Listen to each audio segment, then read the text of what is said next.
শুভ নববর্ষ সবাইকে। আজকে হচ্ছে পয়লা বৈশাখ।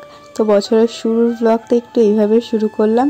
সকালবেলা ঘুম থেকে উঠেই দেখলাম দরজার সামনে শুভ নববর্ষ লেখা, দেখে মনটা একেবারে ভালো হয়ে গেল।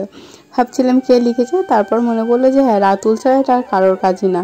রাতুল হচ্ছে আমার ভাগ্নে, ও আমাদের বাড়িতেই থাকে। তো আজকে ওদের বাড়িতে পুজো, তাই সকালবেলা ঘুম থেকে উঠেছে, আর উঠেই এই সমস্ত কাণ্ড করে তারপরে গেছে। যাই হোক, এসব দেখে বেশ মনটা ভালোই হয়ে গেল। আর আজকে সকাল সকাল বেশ রোদ উঠেছে ঝলমলিয়ে। উঠতে একটু দেরি হয়ে গেছে, 6:30 মতন বাজে, এখনই উঠলাম। অন্যদিন মোটামুটি 6টার দিকে উঠে পড়ি, আজকে 6:30 বেজে গেছিলো। এমনিতেই সানডে, তারপরে আবার জুডোর স্কুল ছুটি, তাই উঠতে একটু লেট হয়ে গেছে। অ্যালার্মটা বাজলো, কেটে দিয়ে আবার ঘুমিয়ে পড়েছিলাম। যাই হোক, চলো আজকে দেখি গাছের ফুলগুলো বেশ রয়েছে। আগের দিনে ফুল নিয়ে যা কাণ্ড হয়েছে, তাই ভাবলাম আজকে একটু সকাল সকালে ফুলগুলোকে তুলে নিই। কী বলতো, যেদিন এই নীলের উপোস ছিল সেদিনকার আমাদের কাছে অনেকগুলো কড়ি দেখেছিলাম আগের দিন, বাট সকালবেলা ঘুম থেকে উঠে দেখি মাত্র একটা ফুল গাছে। সেটা নিয়ে কে ফুল নিল। অন্যদিন যেমন তেমন, পুজোর দিনে যদি গাছের থেকে কেউ ফুল নিয়ে নেয়, সেটা কেমন একটা লাগে না বলো, নিজেদের গাছের ফুল যদি নিজেরাই দিতে না পারি। তো সেটা নিয়ে একটুখানি ঝামেলা হয়েছিল একজনের সাথে। ঝামেলা বলতে আমরাই কিছু বলিনি, পাশের বাড়ি আর একজন বলেছিল যে ও তোমাদের ফুল চুরি করেছে। যদিও চুরি করার কথা আমরা কেউ কিছুই বলিনি, জাস্ট ওদের দুজনের মধ্যে একটু ঝামেলা হয়েছে। আমরা কিছুই বলিনি, যে নিয়েছে ঠিক আছে, একদিনই তো নিয়েছে, আমরা অন্য থেকে ফুল এনে তারপরে দিয়েছিলাম। আর এই যে দেখতে পাচ্ছ ফুলগুলো, এগুলো হচ্ছে ঠোকা টগর। এই গরমটা পড়লেই এই ফুলগুলো ফোটে। আর এই গাছটা না প্রায় শুকিয়েই এসেছিলো, কয়েকদিন জল দেওয়াতে বেশ কড়িও ধরেছে আর বেশ ফুলও আসছে। তো মোটামুটি কিছু কটা ফুল তুললাম, আর কয়েকটা ফুল অর্ধেক ফুটে আছে, ওগুলো আবার কালকে পুরোপুরি ফুটে যাবে, তারপরে কালকে ওই ফুলগুলোকে তোলা যাবে। তো এই দেখো, এই ফুলটাও যেমন অর্ধেক ফুটে রয়েছে। চলে আসলাম ঘরে ফুল টুল তুলে। এদিকে কিন্তু আমি রান্নাবান্না বসিয়েই দিয়েছিলাম। একদিকে ডাল, একদিকে তরকারি হচ্ছে। এখানে উচ্ছে আলু ভাজাও কেটে নিয়েছি, আর ভাতটাও হয়ে গেছে। আজকে যেহেতু পয়লা বৈশাখ, তো ভাবছিলাম একটুখানি স্পেশাল কিছু করব। ডাল আর সজনের ডাঁটা আলু দিয়ে তরকারি হয়ে গেছে। আর এখানটায় যেটা এখন বসিয়েছি, আলুটা একটু নুন হলুদ দিয়ে ভেজে নিচ্ছি। ভাবছি একটু মিষ্টির দোকানের মতন ছোলার ডাল বানাবো। তার জন্য একটু ডুম করে আলু কেটে নিয়েছি, আর ডালটা অলরেডি সিটি দেওয়া হয়ে গেছে। তেলের মধ্যে গোটা জিরে, তেজপাতা আর গোটা গরম মশলা ফোড়ন দিয়ে দিলাম, আর সামান্য একটু চিনি দিলাম। গরম তেলের মধ্যে চিনি দিলে নাকি রান্নার কালারটা খুব সুন্দর আসে। তো যাই হোক, এগুলো সব ফোড়ন হয়ে গেছে। এখন এর মধ্যে আদা, জিরে আর লঙ্কা পেস্ট করে রেখেছিলাম, সেটাই দিয়ে দিলাম। ছোলার ডালে বেশ আদা জিরের গন্ধটা বেরোলে ভালোই লাগে বলো। নুন দিলাম, পরিমাণ মতন হলুদ দিলাম, দিয়ে খুব ভালোভাবে মশলাটাকে না কষিয়ে নিতে হবে, যতক্ষণ না মশলা থেকে তেল বেরিয়ে যাচ্ছে। আর ভেবেছিলাম দুটো শুকনো লঙ্কা দেবো, সেটা ফোড়নে দিতে ভুলে গেছি, তাই এখনই দুটো শুকনো লঙ্কা দিয়ে দিলাম। দেখবে মিষ্টির দোকানে যে ছোলার ডালটা বানায় না, বেশ শুকনো লঙ্কাগুলো ভেজে ভেজে থাকে, দেখতে বেশ ভালো লাগে। আর একটা টমেটো পরে কেটে দিয়ে দিয়েছি, সেটা আর শ্যুট করতে মনে নেই, তাই তোমাদের এখন দেখিয়ে দিলাম। মশলাটা ভালোভাবে কষানো হয়ে গেলে এই যে 8 ফোঁটা ডাল, পুরোপুরি সেদ্ধ করিনি কিন্তু, মোটামুটি সেদ্ধ হয়েছে, এরকম টাইমেই এটা বন্ধ করে দিয়েছি। তো এটা এখন মশলার মধ্যে দিয়ে ভালোভাবে কষিয়ে নিতে হবে, আর পরিমাণ মতন জল দিয়ে দিতে হবে। মশলা তো সব কিছু দেওয়া কমপ্লিটই, এখন এটা পরিমাণ মতন জল দিয়ে কিছুক্ষণের জন্য ঢাকা চাপা দিয়ে রেখে দেবো। হয়ে গেলে তারপর আরও কিছু মশলা অ্যাড করব। আর এদিকে যেহেতু আমি রান্না করছি, তাই জুডোর পাপাকে বললাম তুমি একটুখানি ময়দাটা মেখে দাও। তো জুডোর পাপা এখানে দেখো ময়দাটা মেখে দিচ্ছে, শুধু মাখতেই পারবে। নুন, চিনি, তেল আর জলটাও কত পরিমাণে দিতে হবে সেটাও আমাকেই দিয়ে দিতে হলো। উনি শুধু আমাকে একটু মেখে দিচ্ছে, পরিমাণটা কিছুই বোঝে না। ওইদিকে জুডোর পাপা ময়দা মাখছে, আর একদিকে তো ছোলার ডাল বসিয়ে দিয়েছি, আর এইদিকে কিন্তু চিকেনটাও বসিয়ে দিয়েছি। চিকেনটা অলরেডি কষানো হয়ে গেছে, আলুটাও দিয়ে দিয়েছি, এরপর জল দিয়ে এটাকে ঢাকা চাপা দিয়ে দেবো, ব্যাস রেডি হয়ে যাবে। আজকে ভাবছি বেশি ঝোল রাখবো না, চিকেন একটু মাখা মাখা করেই রান্না করব। আর আমি চিকেন রান্না করলে তো জিরে দিই না, তার জন্য চিকেনের টেস্ট একটু অন্যরকমই হয়। আর আগের বছর পয়লা বৈশাখের কথা খুব মনে আছে। আগের বছর পয়লা বৈশাখ পড়েছিল শনিবার, আর ওই দিন ছিল আমাদের নিরামিষ, তার জন্য আমরা মাছ মাংস কিছুই খাইনি, নিরামিষই খেয়েছিলাম। আর ওই দিনকারাই জুডোর পাপার পাটা কেটে গেছিলো, একটা অ্যাক্সিডেন্ট হয়েছিল, কতদিন বাড়িতে বসা ছিল।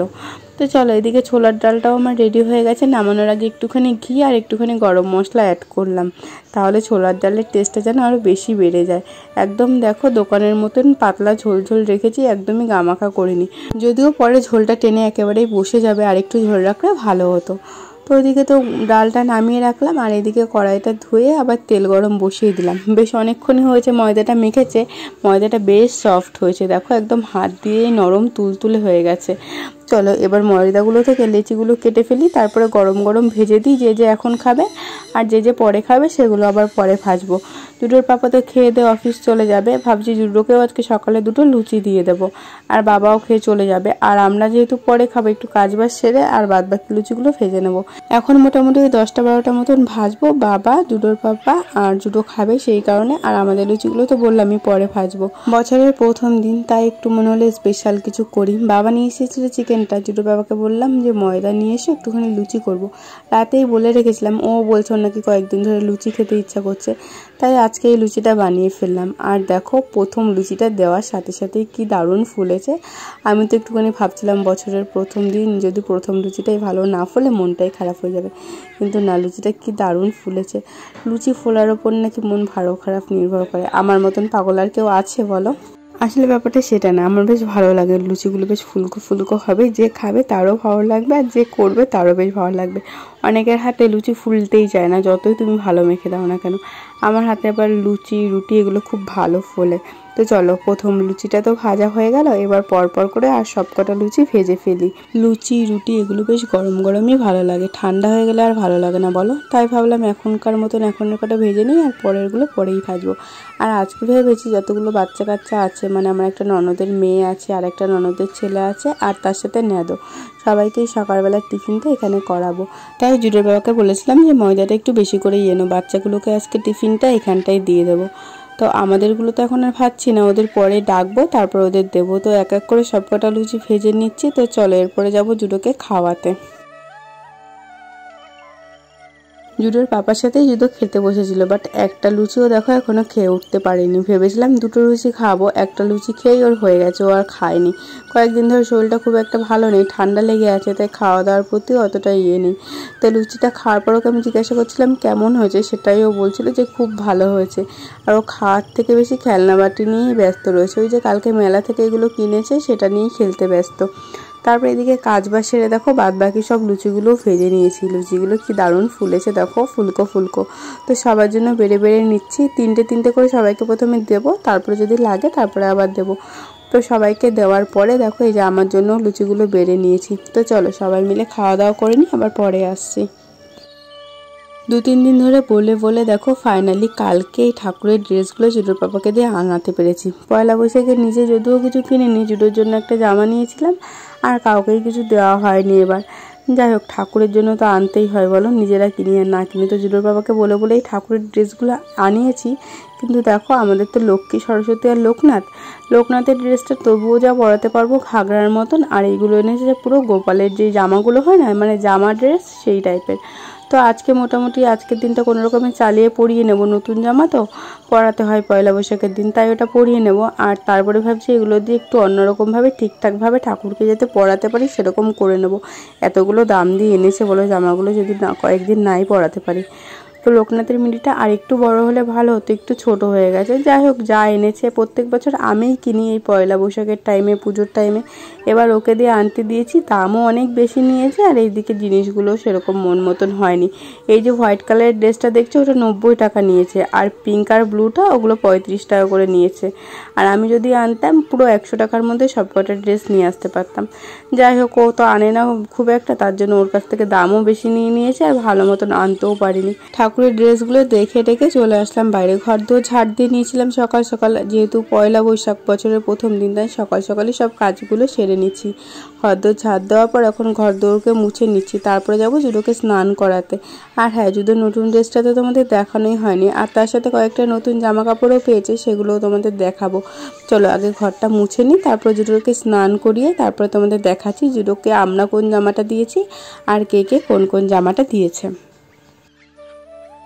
এই যে জামার সেটটা দেখছো এটাই আমরা দিয়েছি, একদম পাতলা নরম গেঞ্জির কাপড়ের প্যান্ট আর তার সাথে একটা হোয়াইট টি শার্ট।